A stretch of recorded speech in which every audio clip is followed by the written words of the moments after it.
Kids these days. All right, time for AAR. We I'm just taking finished. notes right here. Good. We just finished the Bellaire January 11th competition. Yay. And obviously we are recording now for We're number 1. our documentation. Yes, so number 1, who got No. first place? Us! Yay! Trophies! Can we get trophies? Sure, you want to show off your trophies? Yeah. Yeah. Trophies. So- There's too many. It's actually my turn. It's not yours. We got Teamwork Championship. Yeah. There you go. We got Design Award. Teamwork. And we got the Skills second place. This is the second place skill. Yeah, Yep. I'm gonna hand them all to They're you. custom. Well, we don't really need them anymore. We just want Are to look you at sure them. they're custom? Because they all look the same, Joe. Yeah, they are custom. They just say Well, they say things. It's So, custom engraved. here's the thing to think about, guys. With your big, crazy, cool robot you got over there. Yeah, cool. Crazy cool. Do you remember what your average was? 60. Not good. I would start off with Not saying all not good, great, yes. 24. Hey, they left their robot on. Oh, that's one thing. So, the one main thing that I want you guys to think about is the complexity of your robot, your average, and as an example, like what we saw with the 560A girls and Team WoW. Yes. Okay? Something to always keep in mind is when we're building these big, cool, complex robots, all your crazy functionality will not outscore a well-designed, well-performing team. Okay? Team WoW is a really good example. They are working on a robot very similar to ours. However,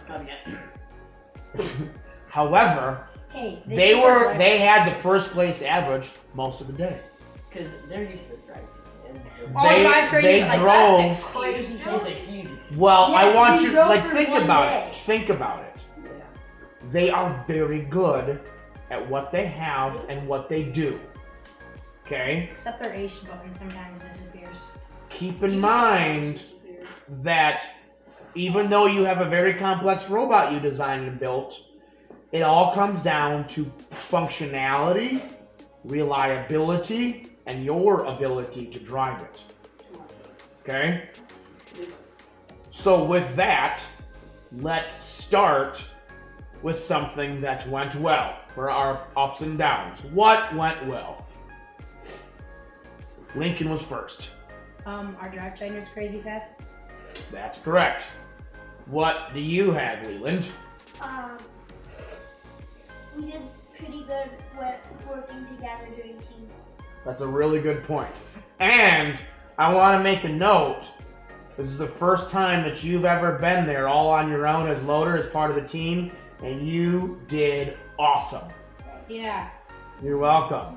Well, You thank you. worked hard. That's the hardest you've ever worked at a competition, isn't it?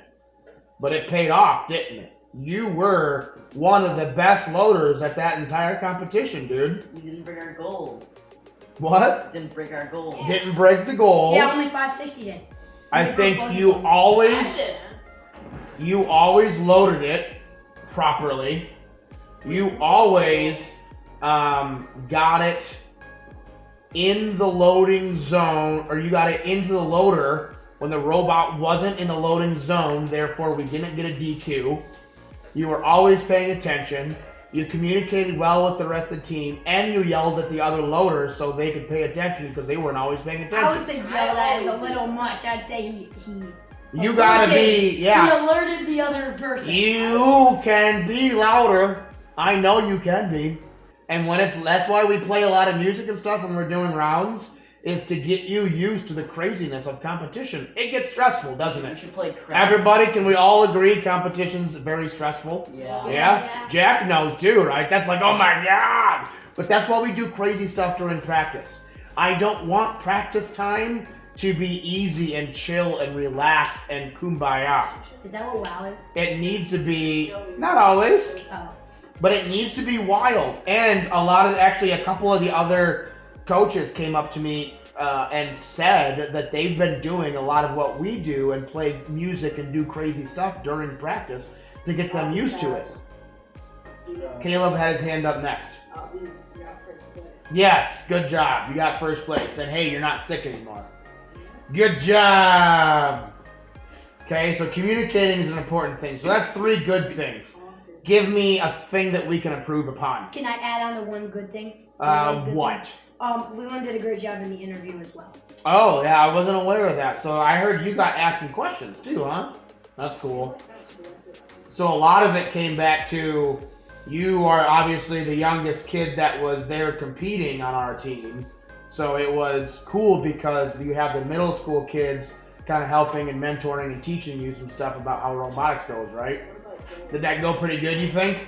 Yeah, I think he went pretty good. Leland talking went great. Yeah? Did you feel good about the questions and interview stuff? Yeah. So as you get older and start doing your own team next year, potentially with Jack, that's something that you're going to have to get used to and be ready for, because the judges are going to be asking you all the questions. So you have to be able to explain things. That's also why I tell you to explain everything to your parents when they pick you up, so you get used to explaining it to adults. What? Team WOW did. Dude, Team WOW, hey, listen, they work hard. We work hard. They work real hard on their notebook. We work way harder on. We don't have to fight them on their notebook. They also practice their interviewing at home with their moms. And something that I talked to you guys about previously is we need to look at the judging rubric again. And I want you to do some research over this next week and look at all the stuff that the judges are specifically looking for with the awards. I want you guys to be striving for Excellence Award. Obviously, we can get Teamwork Championship. We take first place every time we show up, pretty much, right? Hey, we've taken 1 second. Oh yeah, I remember that. But I want you to look at all those awards, and the one thing we're missing is excellence. We have build, Okay. design. Excellence teamwork is more champions, difficult second place skills than test. all this other malarkey, because it's all encompassing. It includes your interview. It includes your conversation capabilities, talking to the judges, explaining the things you're doing. Obviously, really good program. You can build the crap out of a cool robot. I can see it. But there's so much more that goes into engineering and robotics beyond just building a cool robot. Okay? So give me something else that we need to improve upon. What, Caleb? Joey. Caleb! Caleb! Oh, we gotta start using that one again. Okay, what do you think you want to improve on, Leland? What do you think the team can do better with? I think we could do better with maybe like with the interview, kind of like explaining it like Yep. a little bit easier to understand. That's a good point. So something to think about when we're talking to each other about robots. We know what we're talking about. So we kind of take some things for advantage and don't necessarily explain everything down to detail. So one thing that I think could be beneficial is like explain it to your little sibling, or explain your entire robot and how it works to your mom. To the point that she knows how everything works. My little siblings won't sit for that long. Okay, how about your grandma? I bet you your grandma would love to hear about all the stuff you're doing. The thing is, the point of the interview and really just learning to communicate complex systems to other people is not just saying 2-to-1 gear ratio and I got this, and my PTO does this. Who knows what a PTO is and what gear ratios are and all these other things. You got to think about it from the dead bottom scratch. I don't know what's going on. And explain, I have a 4-to-1 gear ratio. That means every time my motor runs at 1 full rotation, I'm able to get 4 rotations out of it, which means my end piece is actually able to rotate that much faster than my motor is able to do. However, I do lose some torque when I do that. So we chose this particular gear ratio as a good balance between the speed that I really want and the torque that's necessary to not get jammed up. That kind of thing. Okay? Nice one, coach. It's a whole lot of, I literally just made it up. It's a whole lot of stuff to say, but it fully explains how it works and your thought process of what you did. I don't know what your gear ratio is, but you want to get real defined in there and talk about what you did and why you did it. And that not only helps to explain things to the judges, but it helps you to further understand what you're really doing because you're having to explain it. Joey, you got something, you haven't said anything yet. So a lot of teams in the notebook actually explain the rules of the game and how the whole game works. That's a great idea. In the most dumbed down Yep. fashion. Explains to the judges really how the game works. And that's what we did last year, and we won the state's excellence for that notebook. All right, so then I want you to put that down there as something to make sure you start integrating in your notebook. Also, turns out last year we figured out that judges don't take binders, or they don't like binders much in notebooks. Binders. What do you mean by binders? You can unclip a binder, take a page out, put it back into the whole new notebook. Yeah. But remember, this year everything's digital.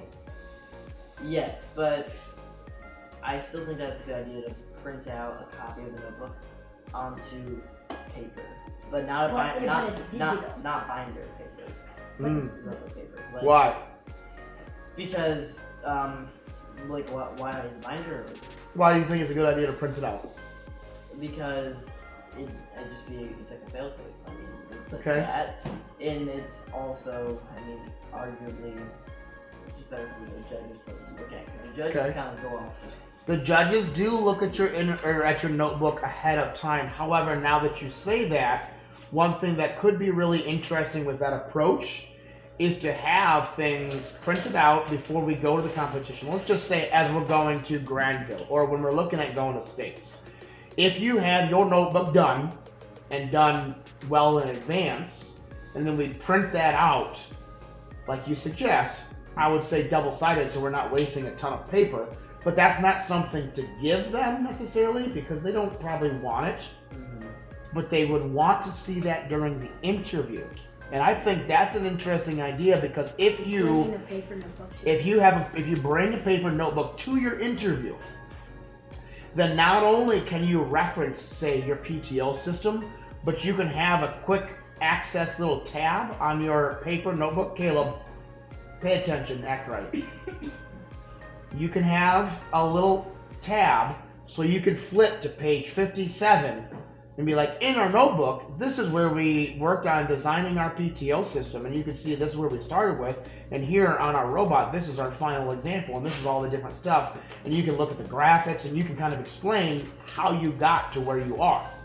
That's a good idea, Joey, is to kind of integrate that into the interviewing process, and I think that could be quite beneficial for your overall scores on the judging aspect. Okay? What, Leland? On the judging thing, I feel like you should talk to the judges as if you were studying robotics off and you didn't know anything about it and you just studied robotics. And You're right. Talk to them like they're 5. Yeah. But not genius 5 and 6 year olds like we have. Hey, they're not 5 and 6. They're I'm 9. I know, but that's why a lot of times it's explain it to me like you're telling a 5-year-old. Explain it to me like I'm your grandma. So there's actually a concept that one of my professors did back in college. It's called rubber ducky programming, or you can still say rubber ducky engineering, where you're holding a rubber ducky in your hand. And I have them. And you explain to the rubber ducky everything about your code and everything about your robot. And what that does for your own mind is it forces you to look at those minute details and explain it to the rubber ducky. Because the rubber ducky doesn't know what a while loop means. And one thing that it can be beneficial for you, Lincoln, since you do a lot of programming, if you think about that concept of looking at your code like you're going to explain it to a rubber ducky when you're having problems, that can help you work through it line by line. Like when I help you with code, you look at that and really analyze what's happening and why it's not working. And you found something like that in your code this last week that made a huge change, and then everything started working, right? What was it? It was something with the button pushing that you're like, oh, I screwed that all up. because you didn't have it stop and then go or something like that. It was super simple, but you just didn't see it. Remember that? Yeah, kind of. I don't totally remember. It was over on the right hand of the screen. I don't remember exactly what it did, but it was just like something so goofy. You should not have done it that way, but you just did. But anyway, what you got, Joey? So one thing we did really well, which is kind of like really should do this interview this. So along with bringing like notes, like little pamphlets or kind of like overview of the robot, along with that, Okay. we could also bring. We brought examples of the PTO, and they loved that. They did? Okay, Oh, cool. yeah, Good. So bringing examples Mm. and like prototypes. Yeah. Is great. I like that. Cool. So then you brought those to the interview, Yes. and then you explained how it works, and they really like that concept. Uh-huh. Well, And because when it's in your robot, it's hard to see. It is hard to Yeah. see. And I would say like it's. And that's probably the most how- complex aspect of your robot is your PTO system, right? Mhm. They also like to see, I think, how like they could see it like evolve from prototype Yeah.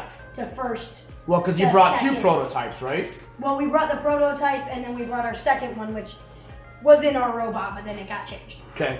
Well, one thing that I've also seen other coaches talking about is embedding a lot of photos and videos in your notebook. So if you want to do some explanation videos about how some of your stuff works, we can keep them private, but still put it on the channel so other people can't see it ahead of time if you want to.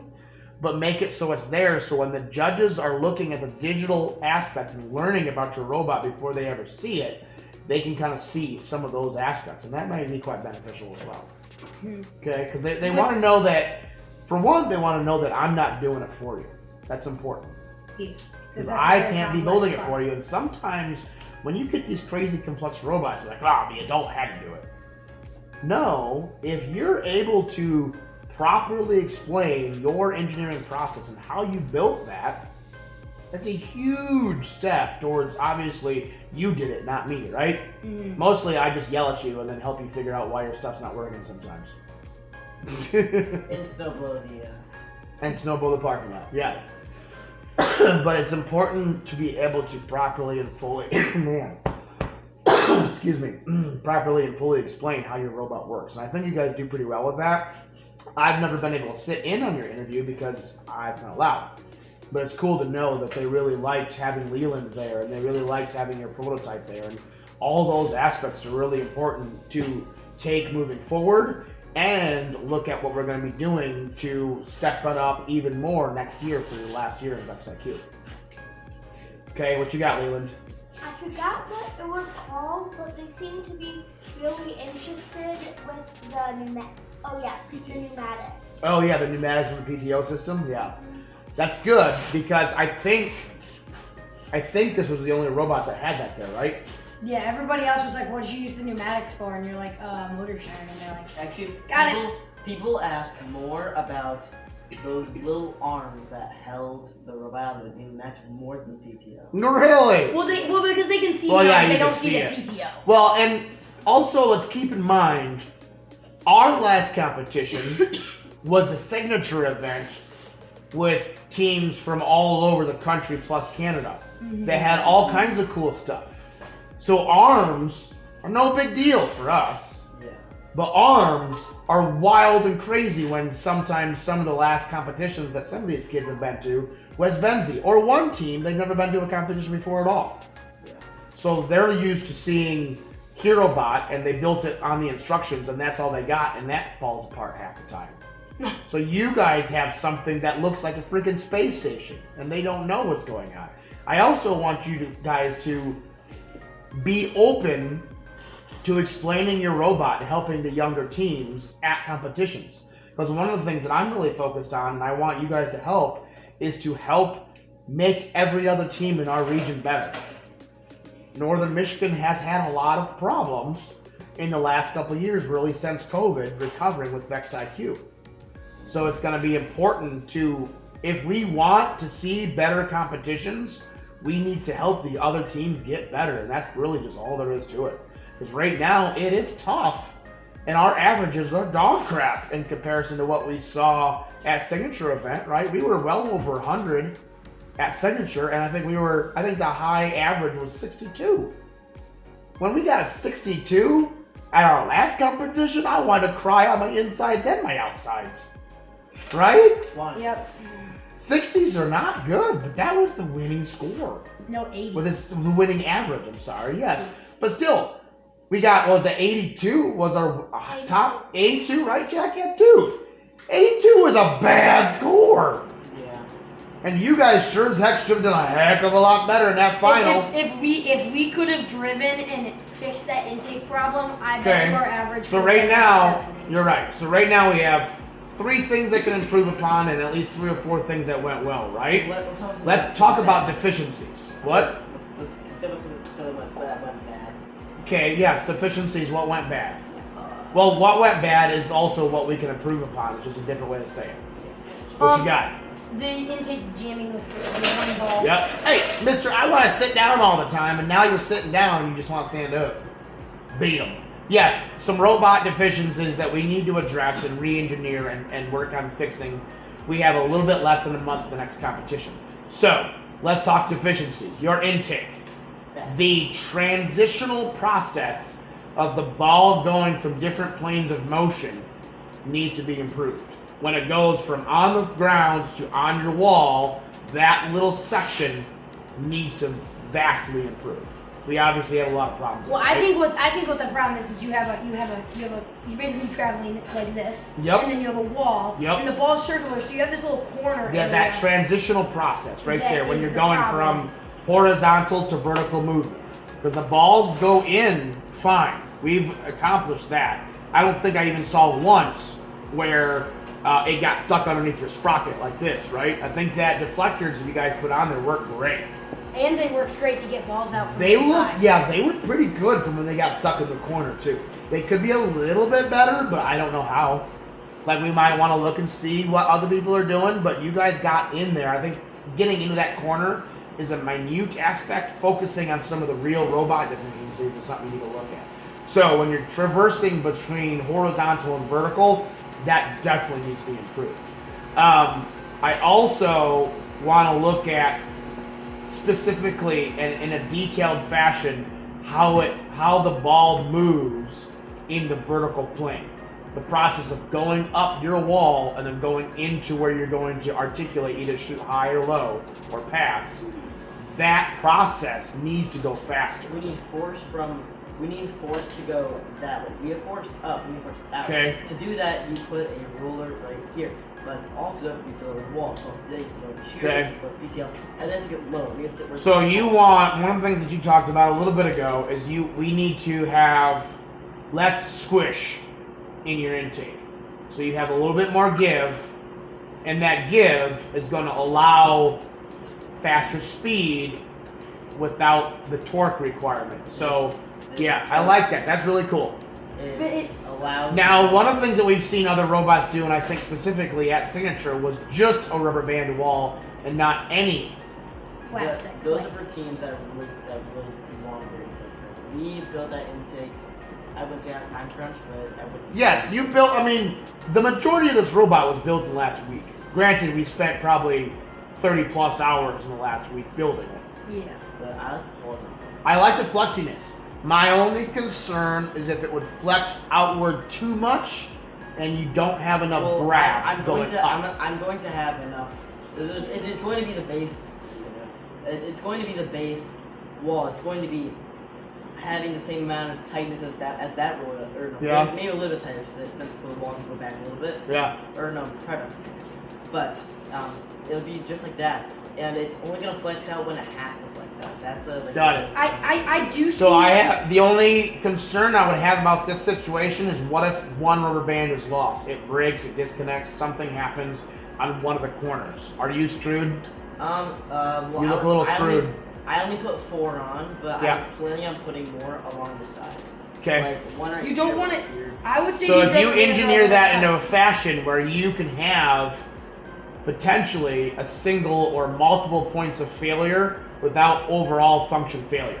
I think. Okay, because if that happens, if something happens during a 60-second match and we're at, say, states and we have 8 matches and a loss of a round can mean the difference between winning and losing. Yeah, I have So think really hard about your design and your engineering process We there need one more thing. to mitigate failure. One more. We need one more thing that went bad. Okay. Well, there's a lot of stuff that went bad, needs to be improved, or I deficiencies think in the overall box. strategies. Yeah, I think you guys did the exact same strategy in a lot of cases. So we need to kind of open our minds a little bit and relook at the field at what else can be done. Because a lot of it was literally just both robots are touching a ball and then go forward and traverse back. OTS. Yes, the touch and go strategy with the other teams that aren't quite as functional works, but there's got to be a better way to do it. The problem with that is that, like, I'm not sure how you can make it any better because, like, just with the fact that they just aren't very good. Like, they're not reliable enough to even bring us the ball.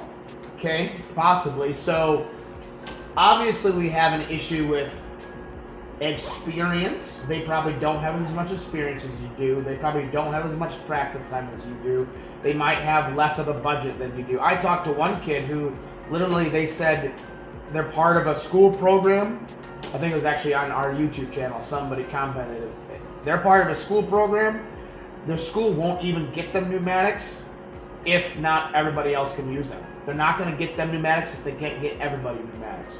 So even though they're one good team and the other kids all just screw around, so they can't get pneumatics simply because everybody else screws around too much, isn't trying.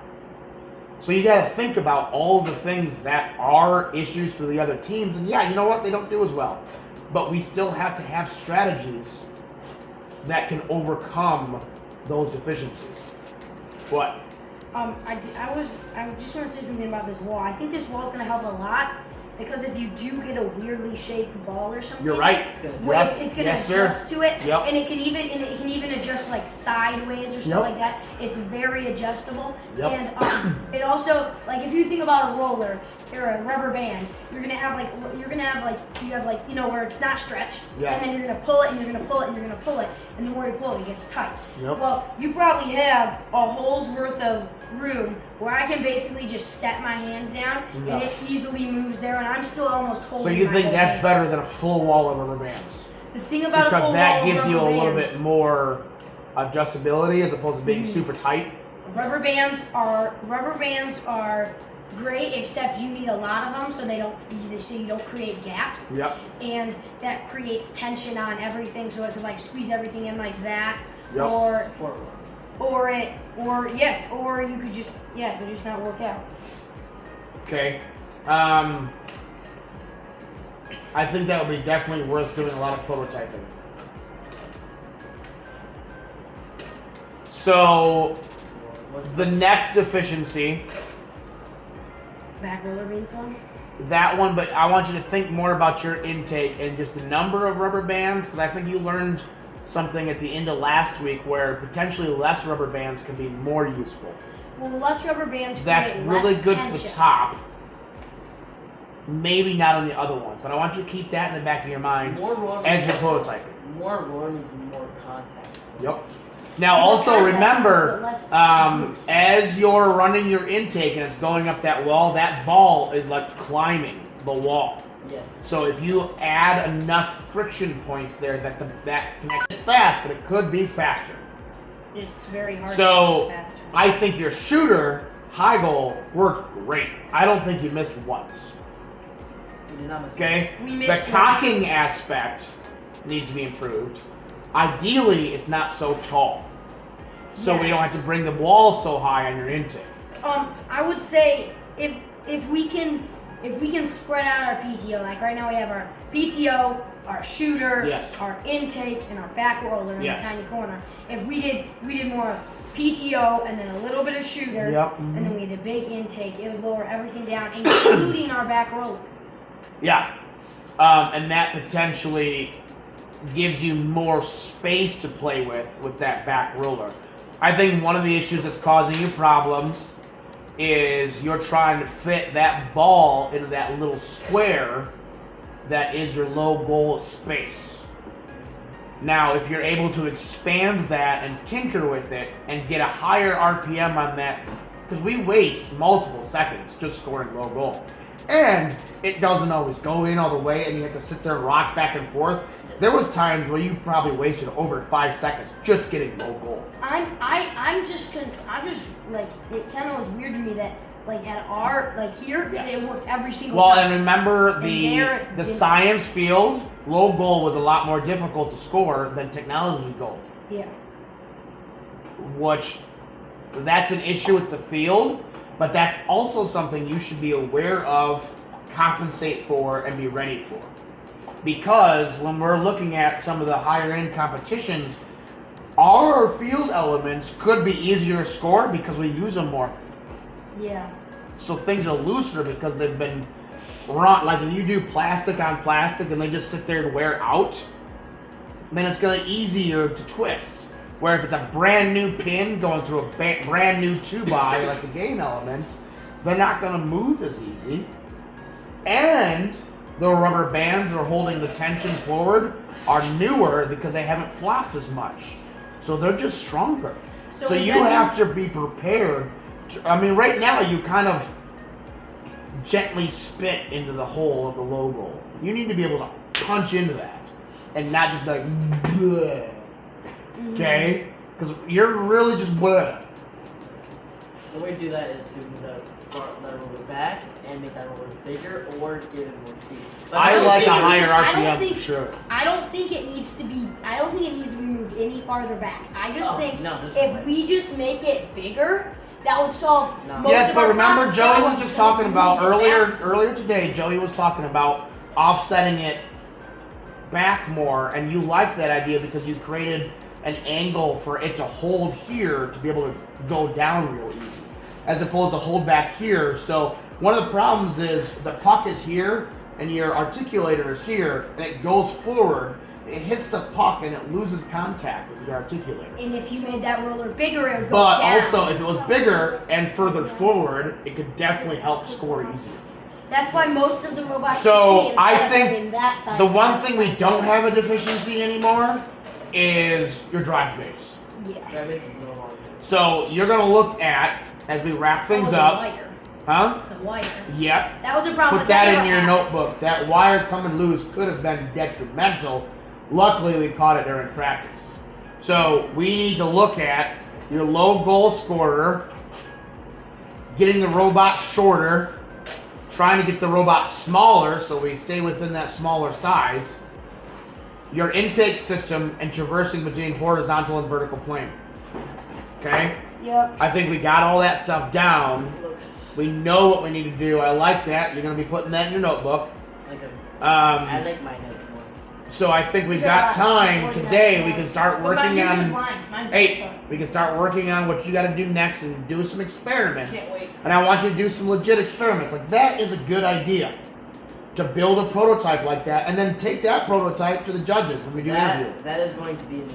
I'm keeping that. Because that is a novel idea that you've never done before, and you worked for 20 minutes on building a prototype to see how it works, and that could be a massive improvement for moving along the vertical plane. Joey, when you do add more rubber Okay? bands, this Does anybody else have definitely anything to is add like- before we finish up here? Okay? I think it's good to say, Jack, you did great to help us during practice and everything else. I'm very glad you were there. I think you had a really good time too, right? Okay, what else you got, Leland? I think another way that we could get it to go up Yep. is right where it hits, where there's those standoffs right Yeah. there, we could put like a ramp so that it kind of, To help it with that It's like- transition. Kinda like Yeah, their instead of- ramps. Yeah, kind of like their ramp, yeah. yeah, so it's almost like you, at the beginning you can build with momentum, I feel like. Yeah. And then you're not climbing at the beginning right away. Yeah. You can, Make it just- gradual. Just like Bless you. crawl up. Got it. That's a good idea. So we need to make sure to. That's going to help. Really, that comes back to just helping to get from horizontal to vertical. That's You why- gotta that's fill why I that wanted gap. That ramp. That's Yeah. why I was thinking of that. Because we're building with square items We're using and a we're circle ball. manipulating a circular ball. That's what makes things difficult, and it's those transitionary pieces that makes things difficult. Okay? What do you got left? Oh, I was gonna say you could use a plastic sheet. But there's no grab. It's a plastic That's a sheet and it's very good slippery. point. I don't like plastic sheet though. Now you could do a rubber band transitionary space. I don't know. You're gonna have to do some experiments, maybe build some more prototypes, or start tinkering with your intake and figure out what you want to do. Obviously the wall is gonna be different, and your entire intake is gonna be different. I think the very base core of what you have is very functional and high quality. Well, except the shoes I are think tall. your basket catching aspect needs to get better so that ball can't flop out. Well, the problem with I that think you is need to get shorter, but I think your speed and your PTO idea, that stuff works great. yeah, I feel like if we do what we were talking about with the ratchet gear to help hold the shooter, that'll make such a big difference because there's never any popping. You're right. And But that's going to be really interesting to figure out in code. no, you'll just click one button to cock it down and another button to shoot. It'll just stay the same code. Yeah, but if we still want to be able to allow it to be moving down and turn your intake on. Oh yeah. So you got to figure out something there. Oh, All right, I think we're I good. have one more thing we gotta work What? on.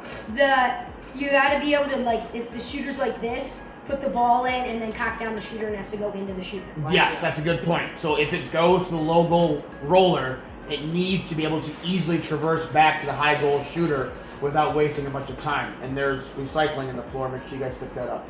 I think that's pretty good here, guys.